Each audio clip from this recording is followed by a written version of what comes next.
The same day as the climbing match in Northern Ireland, you just turn up the depth with a tape measure in your hand, and that's how you do it. During the competition, one of the headquarters staff will give you a question paper and show you where the hole's at. You win the hole, you go through the question paper through the 4 different sections, and then the last section you take to the judges, and they ask you questions on it, and that's a verbal part of the competition. This is my 3rd year in the competition. I came second my first year and won it last year. Section A is the structure of topsoil. Basically, it's the first maybe 12 inches of the topsoil. Section B is the subsoil. It's the layer and below, it's a lighter layer. Again, it's the structure, the texture, and how much water capacity there is in it. Then section C is the timing of your operations, where the timing of your planting, sowing, what drainage you want to carry out, and what do you actually on the ground that time of year. Then section D is 6 questions that you're given, that you have to go and speak to the judges with and go through it with them. And that's the sort of 4 sections of the paper.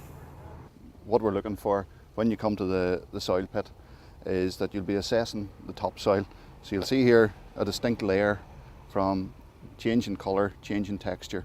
This is your topsoil layer, so that's what you'll be initially assessing. We'll be looking at the depth of it. You'll be taking a small amount of it out, squeezing it between your fingers just to see what the texture is like, and there'll be guidance on the form as to what features you're looking for in terms of how to assess that texture.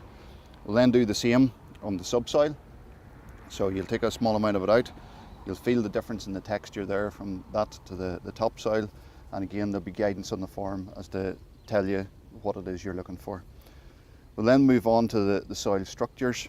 So you'll be looking for lines in the soil, whether those are running vertically, which is a good structure, whether you've got a good crumbly soil, or whether, like the subsoil here below, whether it's a bigger structure that's held together, maybe not as good. When you've that done, you come to myself or some of the other judges, and you'll be asked to list some of the best features of the soil. So in this instance, say you'll be looking at the good structure on the topsoil, the good depth of topsoil on the organic matter. On the subsoil, you'll be saying it has some of the poorer features, say it has less structure, wouldn't be just as good for drainage. So you've been noting those, and you'll discuss those with the judges.